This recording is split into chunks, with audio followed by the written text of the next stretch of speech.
वफादार है उलमाए देवबंद, इस्लाम के गमखान है उलमाए देवबंद।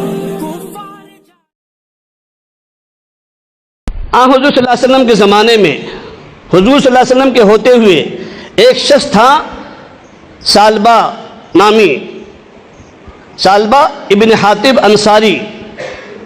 अल्लाह के रसूल सल्लल्लाहु अलैहि वसल्लम की खिदमत में आया, या रसूलल्लाह मैं बहुत गरीब हूँ, बहुत परेशान हाल हूँ, आप दुआ फरमा दीजिए, आप अल्लाह के नबी हैं, अल्लाह आपकी दुआ को रद्द नहीं करेगा, आप दुआ फरमा दीजिए कि अल्लाह मुझे कुछ माल दे दे। अल्लाह के नबी ने फरमाया, क्यों मालदार बनना चाहते हो? अगर मैं चाहता तो मदीने के और मक्के में के सारे पहाड़ जो है ना सोना बन जाता, और ये सारे मेरे साथ में घूमते रहते, फिरते रहते मेरे पीछे पीछे, लेकिन मैं ऐसी दौलत नहीं चाहता। कहा कि नहीं रसूलल्लाह मैं तो परेशान हूँ, मेरे लिए आप दुआ फरमा दीजिए। अल्लाह के नबी सल्लल्लाहु अलैहि वसल्लम ने दुआ फरमा दी, माल आ गया। पहले मदीना मुनव्वरा शहर के अंदर मकान था, माल आते ही फिर शहर मदीना से निकलकर थोड़ा साइड में उन्होंने अपना रेवड़ और तंबेला बना लिया, और माल फिर जो है ना क्या किया कि 5 वक्त आते थे मस्जिद नबवी नमाज पढ़ने के लिए। अब जब माल की बढ़ोतरी हो गई तो 2 वक्त आने लग गए, सिर्फ ज़ुहर और असर, मगरिब नहीं, इशा नहीं, फजर नहीं। फिर और माल बढ़ गया तो और दूर चले गए, लंबा मदीना मुनव्वरा शहर से, और वहाँ जाकर अपना तंबेला बनाया, अपनी झोपड़ी बनाई, और जानवरों की रेवड़ की वसत हो गई। अब न ज़ुहर में न असर में अल्लाह के रसूल सल्लल्लाहु अलैहि वसल्लम जो के नबी थे, हर एक मुक्तदियों की और हर एक सहाबा की फिक्र होती थी, आने वाले मुनाफिकीन की भी फिक्र करते थे। जब कोई मुनाफिकीन नमाज में नहीं दिखता, अल्लाह के रसूल सल्लल्लाहु अलैहि वसल्लम तलाशते उनको कि आज फला फला फला क्यों नहीं आए। तो पूछा कि सालबा इब्न हातिब कहाँ हैं? किसी ने कहा या रसूलुल्लाह सल्लल्लाहु अलैहि वसल्लम अब तो वो ज़माना हो गया, महीनों के ऊपर हो गए, वो मस्जिद नबवी की नमाज को नहीं आ रहे हैं। कहा कि क्यों? कहा कि अब तो उनके पास में इतना माल आ गया है, इतना रेवड़ हो गया है कि उनको फुर्सत ही कहाँ यहाँ तक आने की। अल्लाह के नबी ने फरमाया, या वैहा सालिबा, या वैहा सालबा, या वैहा सालबा। अफसोस जाहिर किया अल्लाह के रसूल सल्लल्लाहु अलैहि वसल्लम ने, और शर्त क्या रखी थी? या रसूलल्लाह अगर माल आ जाएगा तो फिर मैं उस माल में से अल्लाह के लिए खूब लुटाऊंगा, खूब खर्च करूंगा, है ना।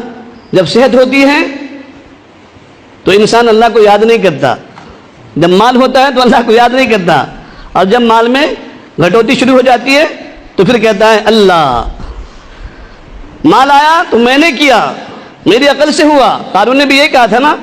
तो जब हातिब इब्न सालिब इब्न हातिबा दूर हो गए मदीना मुनव्वरा शहर से माल की बढ़ोतरी की बिना पर, फिर अल्लाह के रसूल सल्लल्लाहु अलैहि वसल्लम ने 2 शख्स को मुतय्यन किया सहाबा में से, और फरमाया कि जाओ सबसे पहले तुम सालबा इब्न हातिब के पास जाना, और एक और शख्स थे बनी सुलैम में से, उनके पास भी जाना, और दोनों के पास से जाकर माल की ज़कात लेकर आना। ये दोनों अहबाब गए और सालबा इब्न अबी हातिब से जाकर कहा कि हम अल्लाह के रसूल सल्लल्लाहु अलैहि वसल्लम की तरफ से कासिद बनकर आए हैं, अल्लाह के रसूल सल्लल्लाहु अलैहि वसल्लम ने हमें तुम्हारे माल की ज़कात मांगी है, हुक्म दिया है कि उनसे जाकर के कहो कि अपने माल की ज़कात दे। तो सालबा इब्न अबी हातिब ने भी यही कहा कि ये तो फिर तुम टैक्स लेने आ गए हो, ऐसा करो ठीक है देखेंगे सोचेंगे, जाओ अभी दोबारा आ जाना। खैर वो दोनों चले गए, और जाते जाते फिर वो जो दूसरे शख्स थे बनु सुलैम के, उनके पास में गए और कहा कि हम अल्लाह के रसूल सल्लल्लाहु अलैहि वसल्लम की तरफ से कासिद बनकर आए हैं, है ना, हम उनके खादिम हैं, अल्लाह के रसूल सल्लल्लाहु अलैहि वसल्लम ने हमें आपके पास में भेजा है, और ये हुक्म दिया है कि जाओ उनके पास से ज़कात लेकर के आओ।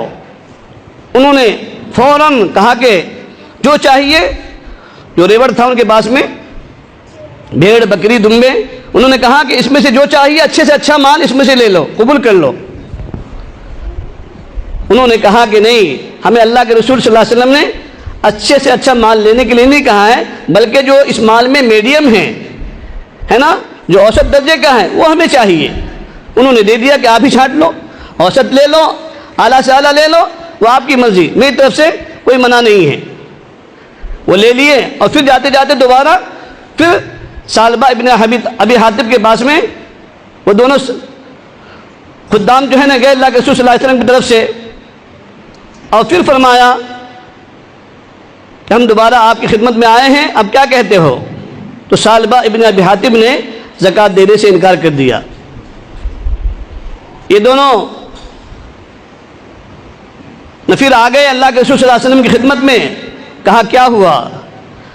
کہا یا رسول اللہ صلی اللہ علیہ وسلم، بنو سلیم نے تو اچھے سے اچھا مال لینے کو کہہ دیا تھا، لیکن ہم نے اس میں سے متوسط لیا ہے، اور ثعلبہ ابن ابی حاتب نے پہلے بھی انکار کیا، دوبارہ پہلے انکار کیا اور کہا کہ ٹھیک ہے جاؤ دوبارہ دیکھیں گے، لیکن دوبارہ بھی گئے تو دوبارہ اس نے انکار ہی کر دیا کہ نہیں دیتا میں۔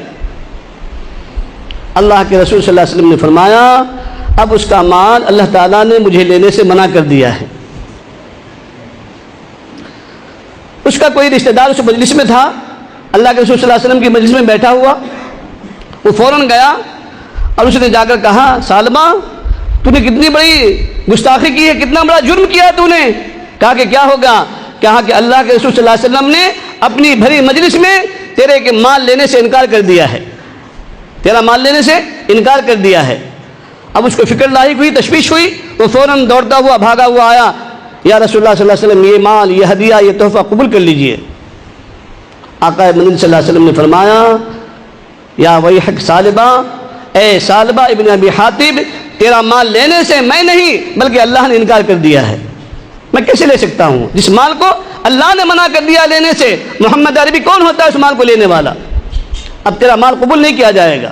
روایت میں آتا ہے اللہ کے رسول صلی اللہ علیہ وسلم دنیا سے تشریف لے گئے، سیدنا صدیق اکبر رضی اللہ تعالیٰ عنہ کا زمانہ آیا، اور پھر ثعلبہ اپنا مال لے کر گیا ان کی خدمت میں، یا ابو بکر صدیق رضی اللہ تعالیٰ عنہ یہ مال قبول کر لیجئے۔